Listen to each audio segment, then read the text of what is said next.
I love getting access to new office spaces.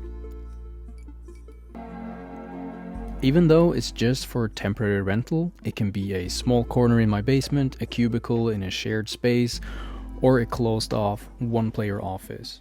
To me, a new office space is a blank canvas. All I see is opportunities, not obstacles. How can I add my personal touch to something that's not mine to begin with? Hi, I'm Martin Oberge. I'm a CD supervisor by day and a writer, content creator, UX design student, and hobby Python programmer by night. Today, I will show you my shared office space setup.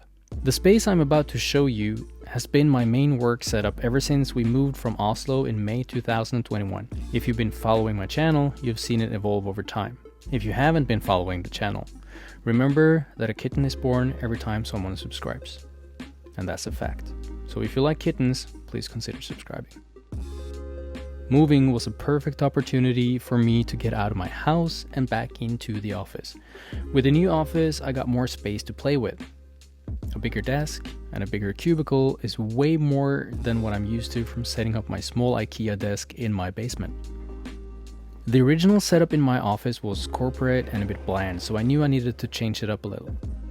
I wasn't able to change too much though, since the owner of the building decides what furniture and walls are set up. The setup can be divided into three main sections: surroundings, hardware, and inventory. The first thing we'll look at is the wooden wall behind my monitor. This is not the prettiest and most accurately cut wall, but it is what it is, and it's what I had at hand. It's built from refurbishing scraps. So if you want to find cheap wood, look around when people in your neighborhood are working on their houses. Maybe they throw away perfectly fine wood.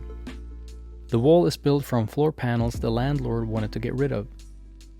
After pulling the best ones from the pile, I brought them inside, measured the space, and started putting them together. As I had no power tools, cutting pieces was not an option. I put together 4 planks and screwed in a base for them to rest on.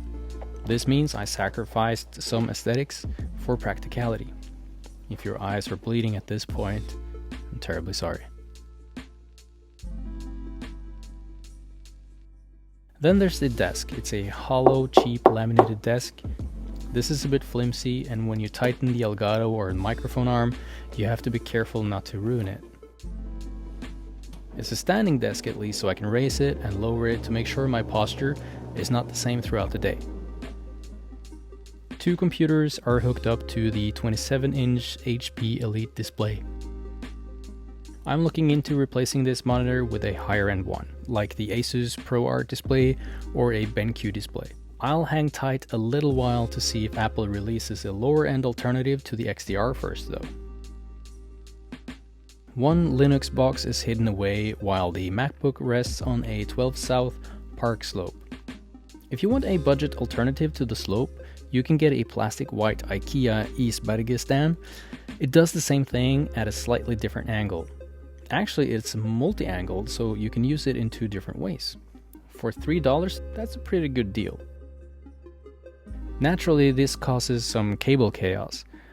And while I didn't want to prioritize cable management for this build, I tried to tuck away the biggest offenders. In my next office, this will be a higher priority. An IKEA bamboo monitor stand raises the monitor from the desk for a more comfortable viewing angle. It also works as a hiding place for anything like the keyboard. It's nice to tuck away the keyboard to make space for drawing or other activities.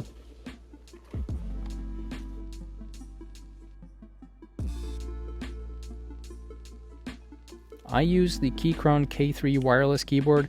I have a full set of linear, tactile, and clicky switches, so I can change the behavior and feel of the keys whenever I want. Like the rest of the world, I use a Logitech MX Master 3 for the Mac. The Mac version doesn't require a Bluetooth dongle and connects to up to 3 units like the keyboard. I have paired both the mouse and the keyboard to the MacBook, iPad, and the iPhone. I can quickly change between the 3 on both devices. The keyboard and the mouse rests on a desk pad from Delta Hub. The hot pressed wool makes it both visually break up the workspace, and it works as a mouse pad. It has silicone dots underneath to keep it in place. But it's also easy to just push it away when I need to. The speaker is not used much, only when I am alone at night at the office. It's a Wi-Fi speaker by Libratone with a nice light grey felt look. The plant might look like an ordinary plant, but it has multiple purposes. You might not be able to tell from a distance, but it's a fake plastic plant. Its main function is therefore not CO2 related, but it's for hiding cables. Usually I have a cluster of cables on the right side of my MacBook, and this plant blocks the view of the cables while working as a visual element. Underneath the plant, we do not find a stand for it, but a wireless charger for the phone. It just happens to fit perfectly. Then there's the lamp. The concrete base works as, well, a base for a variety of looks. Depending on your mood, you simply switch the light bulb to whatever mood you're in today. Creative, bold, reach for the sky. Today I'm in a long cylindrical mood, apparently. Behind the screen I have two arms attached to the desk. One is the SVIVE microphone arm and the other is the Elgato Flex Arm. The microphone arm holds my RØDE NT USB mini microphone. The Elgato Flex Arm has multiple purposes. I use the arm to hold my cameras for unboxing videos or to hold my phone when I do Zoom calls. I found that the phone can be a great companion when it comes to virtual meetings, as most web cameras just suck.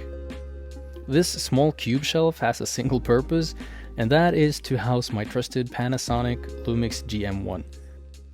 The picture frame also adds some visual elements to tone down the wall. A tiny detail that just arrived is the wooden cube clock, which tells me the time and temperature in the room. What I like about this workspace is that it allows me to work on my day-to-day digital work, as well as being a nice space for research and drawing. I hope you enjoyed this video, and I look forward to presenting my next office as well. If you have any tips or tricks or anything you see that could improve my setup, please let me know in the comments. I'll try to respond to everyone. Alright, cheers, back to work.